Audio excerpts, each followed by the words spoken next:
Welcome to my LinkedIn live stream series. We have a saying in Chinese. And a little bit self-introduction here for the people who's first time watching this. My name is XIAO-YU Cheng. You can call me XIAO-YU. I am a leadership and intercultural transition coach and a business consultant. I work with professional individuals and business owners who are in the process of or considering transiting their career or business into a new area or a new phase. And I am here to support you in making conscious and efficient choices among the exciting opportunities while thriving in a multicultural environment. And today we are here with my LinkedIn Live series. We have a saying in Chinese. So my goal here is to share a Chinese saying, a phrase, together with the culture and the wisdom behind, and also some of my personal insight or reflections or thoughts around that saying. I will be coming live here on LinkedIn on every Thursday, 5 p.m. Central Europe time. And the last but the most important thing before we jump in the topic, if you would love to come in here, share your favorite Chinese saying and how it inspired you, let's talk. I would love to have you join me as a guest speaker and tell us about your stories and your Chinese saying. So let me see, we have Nicholas here, great to see you. And I see we have a few other people watching as well. Awesome. So today, my saying, my phrase here is Tián赛马, as you see on the screen here. So Tianji is a name, it's a man's name, which I will tell you the story later. And sai usually we understand as a competition, a game, or a racing. Here in this case, ma is a horse. So sai ma is horse racing. And this is a story, Tianji赛马, back in the Warring State period, in the Qiguo. Qiguo is a country Qi. Tianji, he is a general in Qiguo. And he loves horse racing, but he always loses the horse racing game with the emperor of the country. And here we have Sun Bin. Sun Bin, probably you heard this name before from other stories. He is a very famous military strategist. And so Tianji asked Sun Bin, I love horse racing, but somehow I always lose the game. Can you give me some tips, advices here? And so here how it goes. How it works with the competition, the horse racing is there are 3 horses on each side, and there will be 3-round horse racing game. Whoever wins 2 rounds out of the 3 will be the winner. What Sun Bin suggested him to do is to use his first best horse to race with the second best horse of the emperor, and because it's slightly better than the competitor. So in the end, it wins the game, the first round. And the same when it's come to the second round. The second game to have his second best horse to race with the third best horse of the emperor. Same, so it wins again. For the last round, the racing, so he used his worst, the third best horse to compete with the best horse of the emperor. So no doubt, he loses this one game. But when it's come to the end, because he won 2 rounds, so he's the winner. I hope my explaining makes sense, the story about the orders. And from this story, it is about how to leverage your strengths and your weakness in the competition by understanding both yourself and the others, your competitor, and also about how to use your resources in a more strategic way, right? And what can we learn from the story? The first thing I can think about is look at the bigger picture, look at the whole game, instead of just focus on one round. Because in the end, there's rule, right, the whole game. And the second thing is about, it is important to not only understand your own strengths and weakness, but also your competitors. Actually, we have another saying about this second one, is 知己知彼，百战百胜. I will talk about that in the future, hopefully one other episode. And the last learning from the story is about, it's how important it is to recognize and accept your weakness and being okay to let it go, right? So that's about the story and what we can learn from that story directly. I would love to hear from you. Please share in the chat window. What do you think about the story? How do you connect with the story, or what do you think? Right. So let me see. Dan, welcome, Dan. Great to see you, Dan. Yeah. So, and for today, from the story, what I want to share with you is the different mindset people may have around the strength and weakness, and also how to leverage your strengths and weakness in the competition or in a team setting. And also, I want to talk about what do strengths and weakness mean to you in a personal development setting. And for sure, there are so many great tools and assessment to discover your strengths and weakness, such as the Gallup Strength Finder, right? The SWOT analysis, etc. But what matters more is after we have list, right, or certain things that we are good at or we are not so good at. What matters more is how we move on from that point, how we perceive them.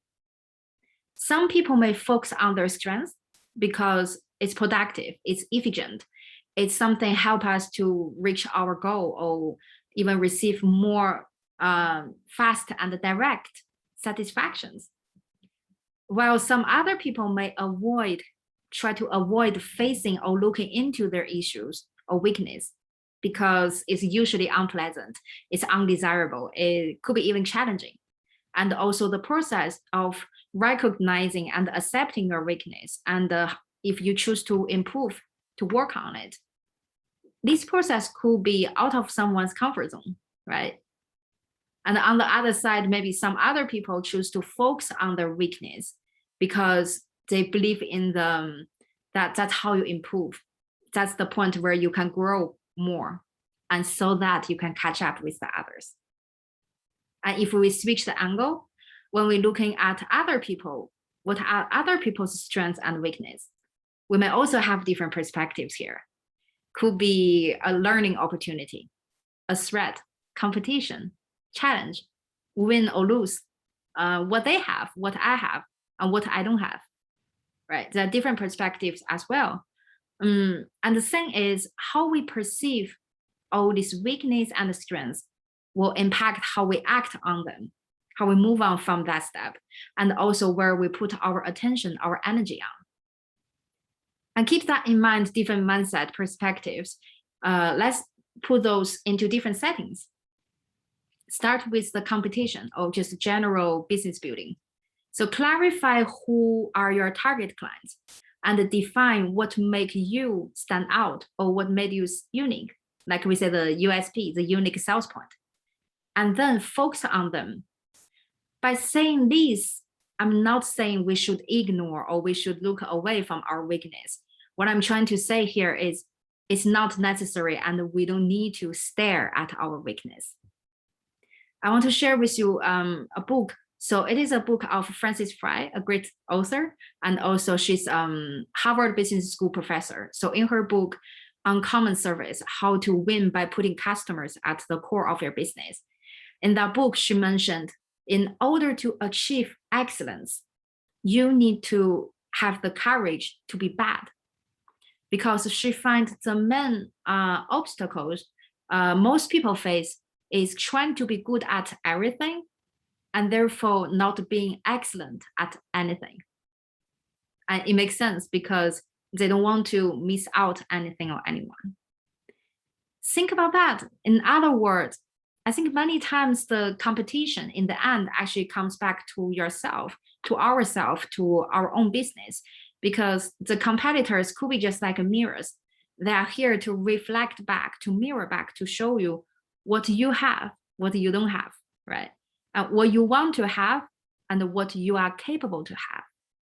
Or simply the competitors are here to fill in the blanks aside from what you are good at. But again, how you perceive, how you put your attention on the weakness and strengths may affect many things, right? And now let's zoom in a bit. Think about in a team, a group of people in the same organization. ideally, for sure, everyone will share the common goal, the common vision. Everyone work towards the same direction as a team.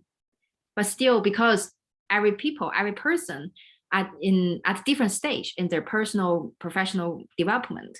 So for sure, everyone are good at different things or bad at doing different things.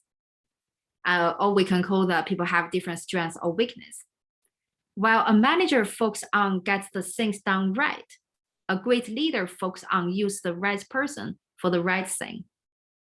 And this is not only about reach the peak performance or check the KPI as a team in the short term, but it's also about truly understand your team member. What are everyone's, right? What are the strengths and weaknesses of everyone? And then build them into a team, just like a puzzle, in a solid structure. And so that you can create the opportunity to let the team members shine, to let them feel valued, recognized, to grow as an individual along the team. And so that they are more engaging in their role with their role in the team, and they will perform better. And yes, and that circles back again to the performance and the KPI of a team as a whole team. But the difference here is it is in a more sustainable and organic way. It is for long term. So that's in the team. And how about the personal level, individual level, when it comes to personal development? We all probably you all heard about the barrel theory, or some people call that the shortboard theory. The concept is about you have a barrel with like a different board. So it is the shortest board you have will decide how much water you can have in the barrel, right? The thing is, when we believe the short board will decide what we are capable to reach or to contain, we let the short board take control of our expectation and our focus. We start focusing more on the short board because we want to make it taller, higher, right? And sometimes even we may start forgetting how many long board actually we also have. And here I'm going to challenge you on this today. Who says you have to hold the barrel in that way? I don't have a barrel here, but I have a glass of water here. So who said you have to hold the glass in this way? And who said you have to only put water in here, right? And for sure, there are different, like we have laws, regulations. These are the bottom line we want to meet. But if you think, who said in a specific moment you must hold a glass in this way and have water? How about in this way? Or how about put not water, can put sand, can put rock, or glue something, paper, foam, bubbles, anything you like. Or who said even you must have a glass of water, right? If you think about this shortboard theory and my challenge here, this may apply to different aspects in our work and life, in personal relationship, in career, in finance, the learning, everything. Because many times we tend to use the common definition of success as our own goal or as a guidance for our goal setting, even our action. But actually, it's up to you, especially when it comes to the personal development, because you got to set your own rules. And you can have your own definition of success. And you can decide how to hold your glass and what you want to put in this glass. Right. So with that, also come to the end of my sharing today.田忌赛马, the horse racing story. And I hope you enjoyed my very brief reflection on how we perceive strengths and weakness and how it may apply into our either competition with your business or inside a team as a leader, as a team member, or personal development. And there are so much more dive in these topics for sure. And I just hope my little talk today can inspire you for some further thinking. And please put in the chat window, what do you think, how you resonate? You agree or disagree with me, or what other thoughts you have around this saying, or these ideas. And if you are watching the playback later, you are also welcome to share your ideas in the chat window, in the comment. Let me see. So we have Dan. So Dan was saying, yes, we each play our own part, like the body parts. The brain isn't more important than the heart. Yeah. And they are distinct and very important. Yeah. Because every part in our body or everyone in the team actually plays different role. And the team won't be a team without everyone, right? Like our body, it won't be a whole body. It won't be able to function, even thrive without some part, right? And yeah, who said you have to hold the barrier? Yes, it's a good question. That's cool. Yeah, thank you, Dan. Yeah. And if you have any questions further sold, I would love to hear from you. Awesome. And with that, come to the end. Thank you for being here with my LinkedIn live streaming series. We have a saying in Chinese. And so every Thursday, 5 p.m. Central Europe time, I will come up live here on LinkedIn to share a Chinese saying or a Chinese phrase, a story together with some culture wisdom behind, and also my thought and insight around the saying.